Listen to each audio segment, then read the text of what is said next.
Ladies and gentlemen, welcome back to the channel, and today I thought I would do an update video for what ended up being my most popular video here on YouTube. Now, unfortunately, my most popular video was not a guide I put together, it was not some sort of Easter egg video, it was not a review of a Call of Duty game, it wasn't a montage or anything like that. The most popular video on my channel was a bit of news I covered back in 2013 during the Black Ops 2 life cycle. And I guess I can understand why it ended up being my most popular video, because the title alone, 13-year-old boy kills mother for grounding him from Call of Duty. I can see why that got some attention, but it was true. It's something that happened, and I want to do an update video for that. Now, before we get started, I want to go ahead and just say this is very serious subject matter. If you're the kind of person that maybe watches my YouTube videos and you have like on your TV and your kids are in the room and things like that, this is not the video for that situation. This is a video with very serious and very graphic subject matter, so viewer discretion obviously is advised with this kind of subject matter. So let's go ahead and just take a look at this. This was the original article that I covered in that video. It's from Kotaku.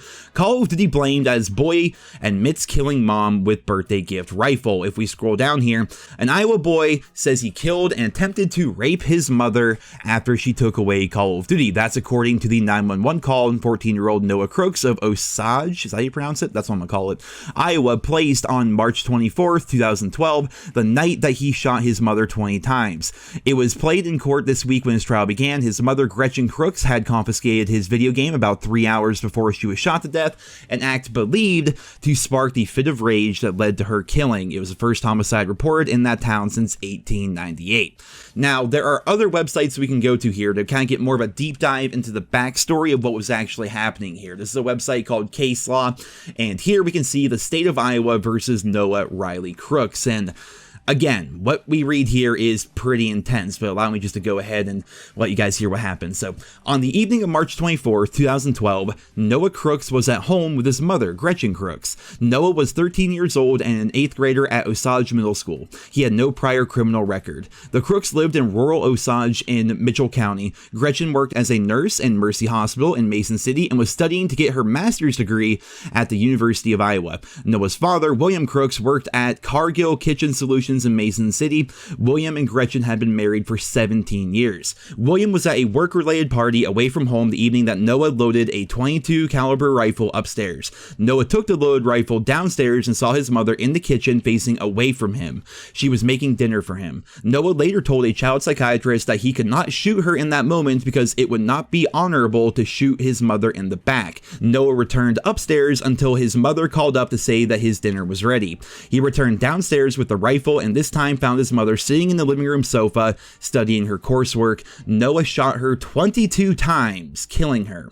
Noah then sent a text message to his dad at 7:30 p.m. The message stated, "Dad, this is Noah. I killed mom accidentally. I regret it. Come home now, please." William thought that Noah was joking and replied, "Okay, just throw her in the grove. We'll take care of her later," which was, in my opinion, a pretty, I can see why he didn't believe his son when his son sent that text message. I can see why he joked about, throwing his mom in the grove or something like that, right? But continuing on here, Noah called 911 and told the Mitchell County dispatcher, Barbara Michael, "I killed my mom with my .22. He admitted he, quote, shot her with 20 rounds maybe. Noah also said, "I tried to rape her. I didn't do it. I tried to rape her. I couldn't do it." And then as we continue on down here, a deputy was dispatched to the house. He found Noah while he was still on the phone with the dispatcher. He had Noah sit on the porch. As the deputy went inside, the deputy found his mother on the couch with a bunch of bullet holes in her chest, with her top undone and her pants off.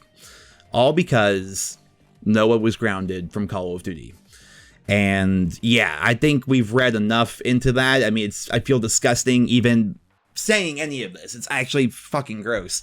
So Noah obviously went to jail, or the youth equivalent of jail. He was 13 years old at the time, but he's obviously been in and out of these different institutions until he was 18, and then once he was 18, they started to reopen the case. They wanted to see whether or not the court actually tried him in a fair way, and whether or not psychiatrists are going to be able to rehabilitate him, which at the time, his psychologist said no. That is just something like it is impossible to rehabilitate him. He has not actually shown any remorse, and his own father, who was visiting Noah in jail over all these years. He said, not once in 4 years have you even mentioned your mother or shown any form of remorse. Like, his own father's like, I love you, Noah, but we cannot let you out. We cannot release you.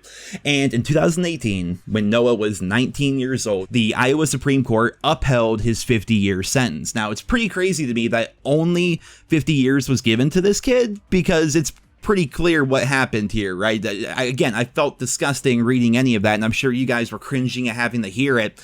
Only 50 years? Like, I don't know. Maybe I'm too capital punishment, but like, dude, you deliberately, like, talk about your premeditated murder. Like, he was gonna shoot her, he admitted this. He was gonna shoot her in the kitchen, but her back was turned. So he's like, you know what? Not yet. That's not very honorable. Goes back upstairs, waits for his mother to call him down for dinner, and then shoots her 22 times. Not once, not an accidental, like, slip of the finger, 22 times.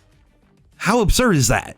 Like, at that point, like, did he stop to reload? Like, I mean, I'm making jokes here, but I guess that's how we kind of cope with serious situations like this. But, like, how do you accidentally do that? How does anything like that? And he was talking in the 911 call about how he wanted to go to Michigan State University and have a car company, and now no one's going to hire him, and he thinks he was going to get grounded because the kid was nuts. The kid was insane. Criminally insane, obviously. And there's a lot of problems here, obviously. But to go back to the genesis, that like what triggered this was the fact that he was grounded from COD, which at the time was Black Ops 2, which we can admit was a pretty good game. But the fact that he got grounded from COD for having bad grades, and then that sparked all of this. Obviously, people are going to blame the video game. And that was a big focus of my original video back in 2013, because back then, just as much as now, there's always people trying to blame video games for everything. With the recent news, we had Ted Cruz, I think it was, going up there trying to blame violent video games once again. It's absurd that people try to blame video games for anything out there. It's the same way that people were blaming people like Marilyn Manson and Eminem back in the day. It was the same way that rock and roll was the devil's music and all sorts of stuff back when. Like, people will always look for excuses besides the root cause of the problem, right? Which is usually mental health. They'll look for external factors that are somehow ruining the fabric of America or ruining their children in one way or another. And I mean, obviously, there's so many statistics out there that we can point at. Here's one particular chart that came from Vox, and here we can see video game revenue per person estimate for 2019. Then we look at violent gun deaths per 100,000 people. Obviously, Japan and South Korea spend a lot of money on video games. USA, same way. United Kingdom, Canada, Germany, France, Spain, Italy, and China. We all spend a lot of money on video games. But look at the amount of money spent on video games per person, right, in 2019 versus the number of violent gun deaths. America. And obviously this is just one chart, it's just one bit of information, but I think it's pretty clear that video games themselves are not linked to violent gun deaths. The problem is America. There is something wrong with the culture, with the fabric of America itself. Maybe some of those people are correct in saying that there is something wrong with America as a whole, because we're the only country that has this problem. Other countries spend way more money on video games and do all sorts of stuff that we do, but, you know, for some reason, America is the #1 country for violent gun deaths. We gotta be #1 in everything, and apparently gun deaths is also the kind of thing that we're trying to be #1 in. It's freaking terrible. So when I look at a case like Noah Crooks here, I mean, obviously it's a troubled 13-year-old. What he did was absolutely abhorrent. It was, I don't even need to keep going on. Like, we all agree this is like one of the worst things that's happened, right? So when he gets his 50-year sentence upheld, which happened a couple of years ago, and apologies for not like making this video sooner. It just, I hadn't really thought about this kid, you know, or anything until just recently. And I decided to look up what happened and kind of like revisit the case. And 50 years, I don't think is enough.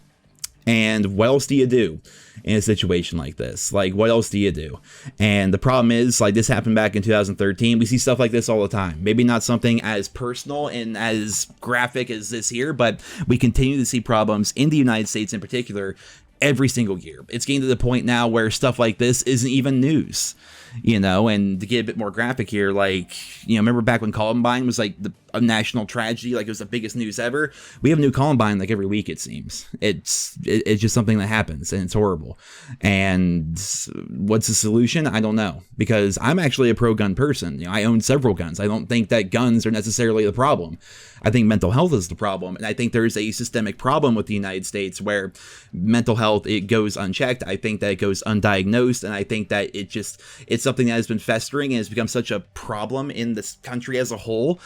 And dude, let's be real here, man. I'm a COD YouTuber. I play video games for a living. I can't fix the country. I can't come up with a crazy, perfect solution for this. Obviously, it's not as cut and dry as we would like it to be. But that being said, it's still a massive problem. Stuff like this is more common than it should be. It shouldn't be common at all. But, that's where we are in the year 2022. And, this is something that happened back in 2013. And stuff like this is still happening today. But at least in this case, Noah Crooks still in jail, gonna be there for 50 years, hopefully more if you ask me. Hope you guys all enjoyed this video. Definitely a bit more serious, definitely a bit more, not a fun topic really, but it's, again, I'm doing a video a day until the end of the year, and, this is something that I figured should be addressed because with the recent stuff in the news, as well as this being what was originally my most popular video here on the channel, I thought an update video kind of letting you guys know that yes, he's still in jail. The Iowa Supreme Court upheld his 50 years. He's going to be rotting away. And then, of course, discussing the problems in America and things that we have going on. I figured it was a pretty serious topic that was worthy of discussion.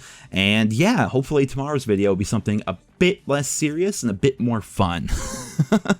So hope you guys all enjoyed. Thank you so much for listening, and I hope you guys all have a wonderful day.